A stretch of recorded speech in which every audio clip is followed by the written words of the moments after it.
It's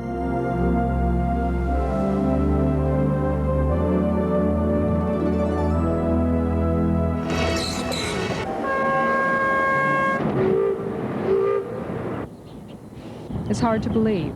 28,000 acres, far as I can see in each direction, and they own all of it. Central Florida's largest employer. They've even got their own government. What kind of magic does it take to create this kind of world?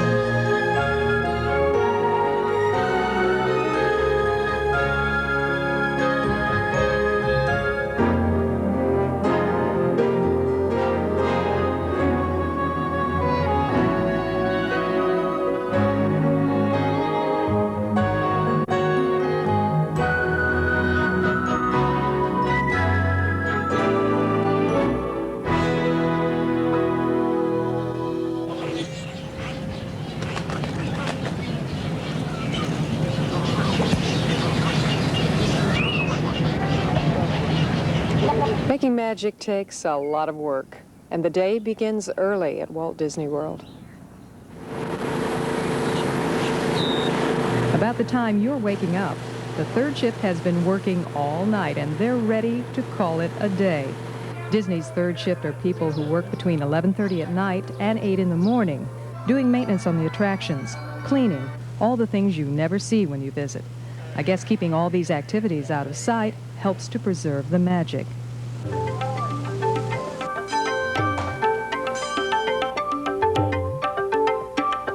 About 6 a.m., even before sunrise in Florida country, the first monorails pull out from what they call the roundhouse. 7 a.m., and they push the buttons that start up favorite attractions like Pirates of the Caribbean and Haunted House.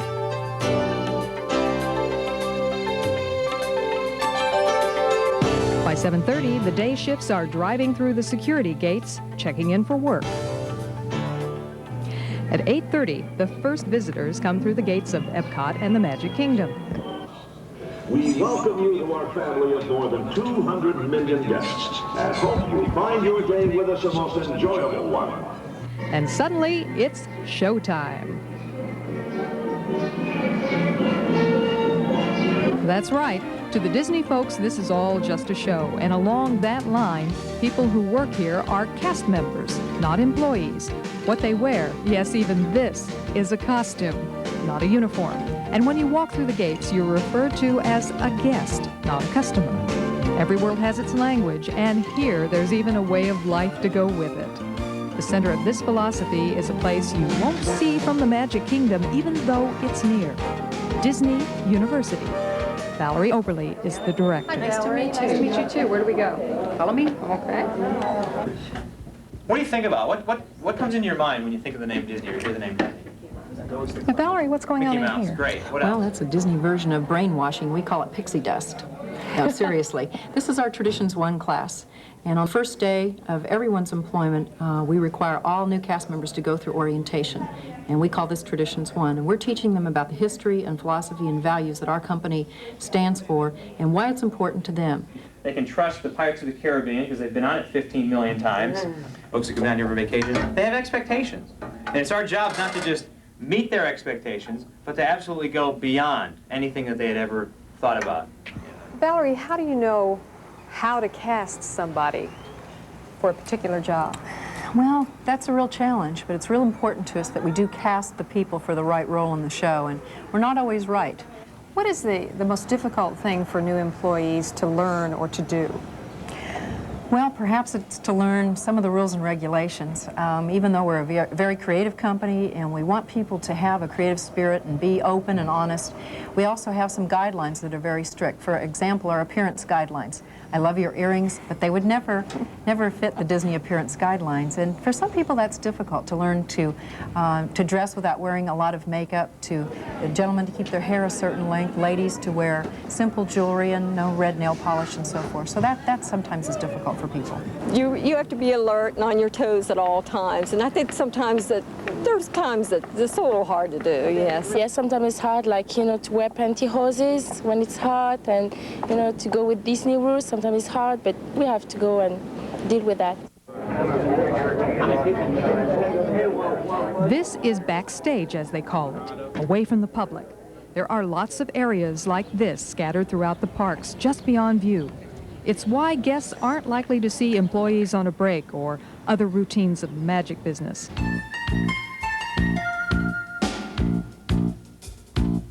You wouldn't even guess that one of these doors in the Magic Kingdom leads to a vast underground tunnel system. Hello, may I help you?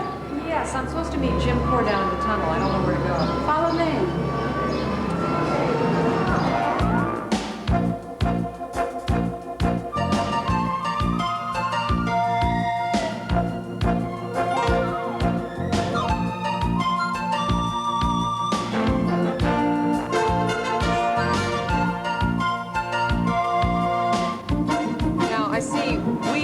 Here. Yes, I we are. imagine this is a very important part of your training. Very definitely, especially if somebody's working here in the Magic Kingdom tunnel section of the property. This will become a very important part of what they need to know. But of course, it's all color-coded for them, and it tends to be very easy to get around once you get a hang of it.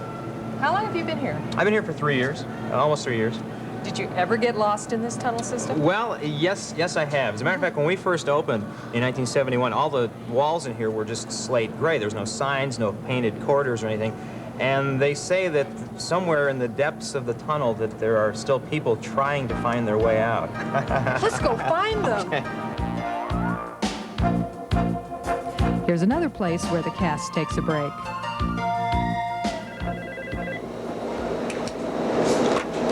DACS, Lori. DACS headquarters is down here, too. From here, they control the sound and moving characters for shows like Pirates of the Caribbean, Haunted House, and Small World. John Jensen is in charge. It's their responsibility to call our telephone number down here with the problem, and then we would then dispatch that problem to our maintenance personnel who are already in the field. But here in this facility, you can actually kind of listen in, can't you? In our own area here, we have some of our own monitors, and one of them is the audio monitor for detecting the quality of our audio sound as the guests hear it. Now, one of my favorite attractions is Small World. Can you actually monitor if everything's going all right with that? Yes, we sure can. By dialing up a number such as 1140. So that's what actually they're hearing while they're riding on the attraction? That's correct. Oh, good. Anytime recently there's been a glitch? Small World's one of our good ones. It works pretty good. So it doesn't go, it's a small world. We've had that several times, but hopefully it's in the past.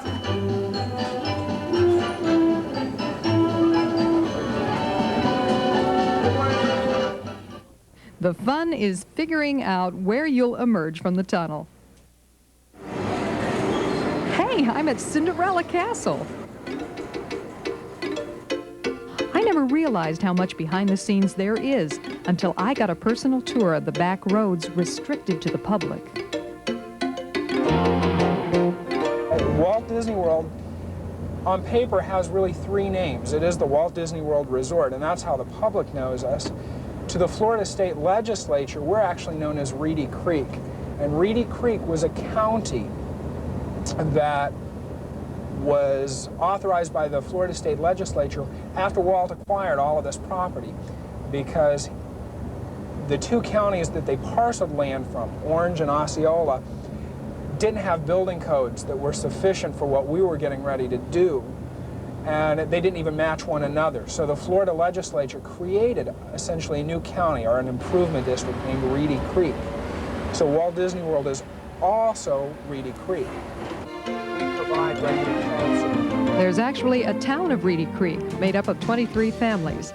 They're about the only ones who actually live on Disney property, other than the international students working in Epcot's World Showcase. So what basically do they do, or will they do? The internationals or the participants, they'll come down for different periods of time. We've worked out, and actually it was done through an act of Congress. It's normally illegal for any alien to come and work, but we can provide them with a J-1 visa if they work exclusively for Walt Disney World for 1 year. Central Florida used to be a remote area, so Disney built this landing strip to fly in guests, if necessary.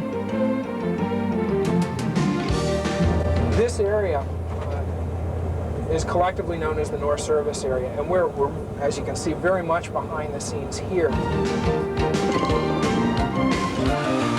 They can build just about anything at Central Shops.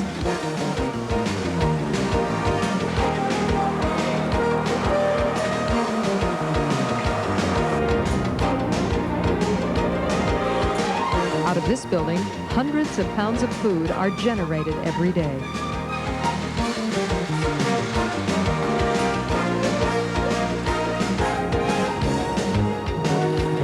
Also in the back lots, you'll find the world's largest laundry serving Disney World.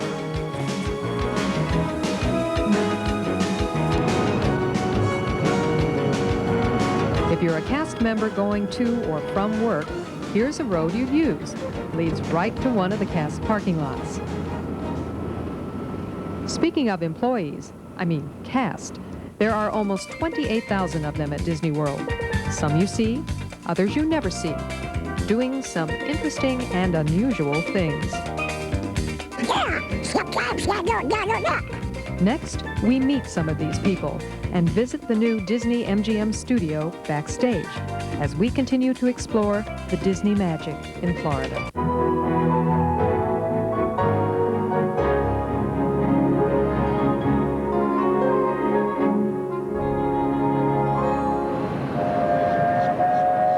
Three theme parks, hotels, resorts, a transportation system, support services, and it's all Disney. It takes a lot of people to make this kind of magic.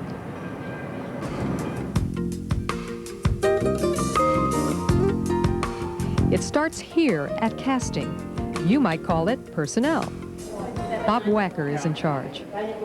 On record, we have approximately 500 classifications of work, and there's some crazy ones like tailors and fur and feather people that comb the hair of the audio animatronic figures in the Hall of Presidents, to maintenance people and woodworkers and pipe fitters and people that work with the animals at the ranch, to the more high-volume areas of food and beverage and custodial and merchandise and attractions and transportation and culinary and housekeeping and lifeguards, and they just go on and on.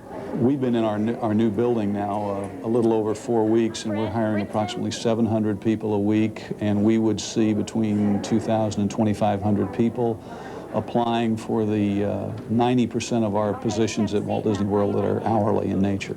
Laura Wizard. You might find it of interest that our first target was 5,500 employees, and we didn't have a hint of how we would find that many employees in that quick a period of time. We were a little off in our estimates. The real number was more like 10,000 in the fall of '71 when we opened, and just this past week we've hit 28,000 on a year-round basis. But employees also changed jobs, like Bob Lamb, now head of the Disney MGM studio attraction. You know, Bob, I understand that a lot of people who are right now running the studio were actually involved in the creative process. Were you one of those people? Oh, yeah. I've been working on this project for almost 3 years. I've been real fortunate during my career here. I have been at the right place at the right time. I started as a tram operator and worked on the Space Mountain attraction as the opening lead when we were opening that one. And that's where I got the bug to do new projects. And from that experience, it allowed me to do a project coordination job for Epcot, and I moved into Epcot management and worked there for a while. And then when this opportunity came, I was ready for a move again. We're on Hollywood Boulevard at the new studio. Back on the soundstage, they taped the new Mickey Mouse Club. Anybody remember the old Mickey Mouse Club? We're the Mouseketeers. We want to say hello and give 3 cheers for all. Well, the club is back, updated, with a new group of Mouseketeers. One of them is Albert Fields from Gary, Indiana. Hi. Hello. Hi, Albert. I'm Janet. And this is your mom? Yes, it is. Hi, Mrs. Fields. How are you? I'm fine. How are you? I know you've only got a few moments where you got to rehearse, but I want to talk to both of you. First, I want to talk to your mom. What has it been like for you and your family relocating down here? It's been an experience. Not That's the whole what I can family. say. Well, I like it better here, but it's really hard to transition between the weather. Because when I left, it was like 50 feet of snow. Come here, people are laying out in bikinis and everything.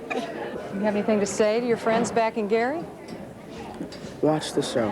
Watch it. It's great. Believe me. Thank you. Okay, thanks, love.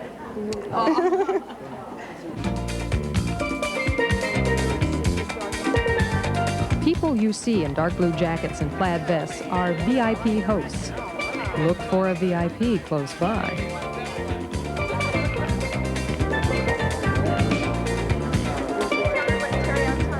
You never know who you'll run into at the studio. You need some help, sweetie? Do you know what happens when you step on a Disney flower? Walt, don't get me. Walt, please. Goofy comes out, carts you away. You might even run into Marty Sklar, head of Disney Imagineering, as he meets a group from Tokyo Disneyland. It's from his fertile mind that comes ideas like Disneyland, Disney World, and everything you see here. You can't get too far from your audience. You have to get out there and see what people are responding to and really understand what the needs of people are. Otherwise, you can't create design for projects like this. And I think that's true of any kind of design work. This is an Imagineer creation, Catastrophe Canyon, on the studio tour.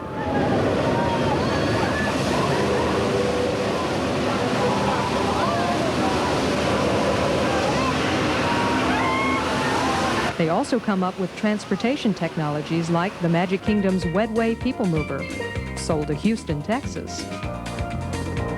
Disney's creative entertainment department is in charge of epics like the studio opening.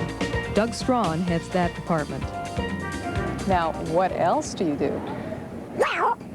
Is that what you mean? Yes. Yeah. Sometimes I don't knock. Oh my goodness. Yeah, it's true. You're the official voice for Disney World? Yeah. Plenty of jobs at Disney World will keep you in the Florida environment. Charlie Cook is a nature specialist extraordinaire. He spends most of his time on Discovery Island, but he's really the keeper of all wildlife in Disney World. As a native Floridian, the role suits him perfectly. Now, what is this part over here? That is one of the rarest vistas in Central Florida. What you're looking at is a Florida bottomland hardwood horizon without a building, sticking up, and you're right in the middle of, Walt Disney World. Now, is this a natural stream to the island? Sort of natural. This was handmade. All of the waterways here were hand dug right at the very beginning. In the very beginning of Walt Disney World, the first thing we did was study the land. And because Walt wanted to make sure that we did things right. In fact, in my opinion, what he wanted to do, he wanted to show how through the free enterprise system you could take virgin land and develop it properly and without government subsidy. This, too, is Disney World, part of the Disney magic in Florida.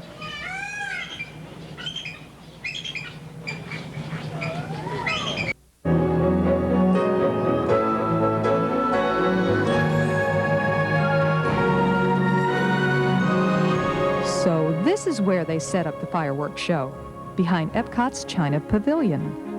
Now, you guys are firemen? Right, we're firemen when we're not working at Disney. Why do you have to be firemen to do this? I would suspect it has something to do with our background in dealing with hazardous materials and being in dangerous areas because we are dealing with Class B explosives. We use more fireworks probably than any other individual company in the world.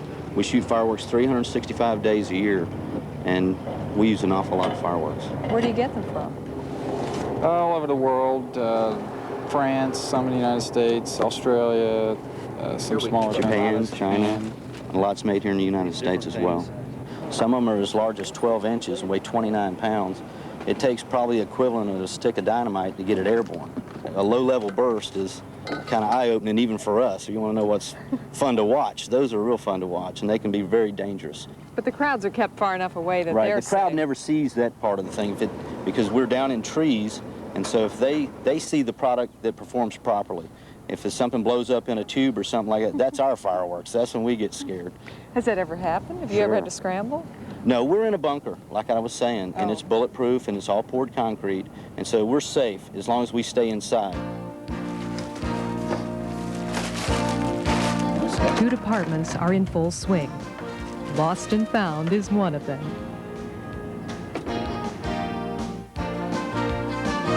What have you got here? We keep everything by dates. Like this is 1 day's worth of hats. 1 day's worth of hats people have lost. You've even got keys? Look at this box of keys. What are some of the unusual things? I think it's a glass eye. What comes off Space Mountain? Wigs and toupees and false teeth. What else besides the toupees, The false teeth? strangest thing I ever found, I don't know, I guess I should say it, a woman's bra. Here's where employees pick up and deliver the costumes every day. Wardrobe.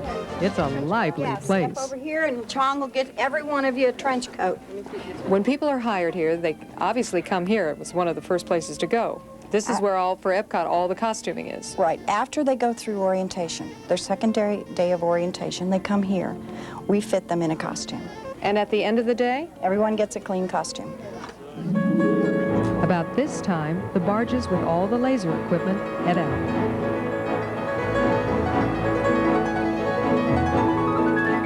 Day turns to night and brings the evening's activities.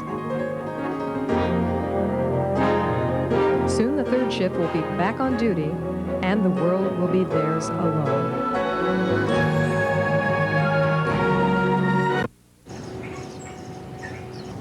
It's a new day here at Walt Disney World, and life will happen today exactly like yesterday. I guess there's magic in that, too.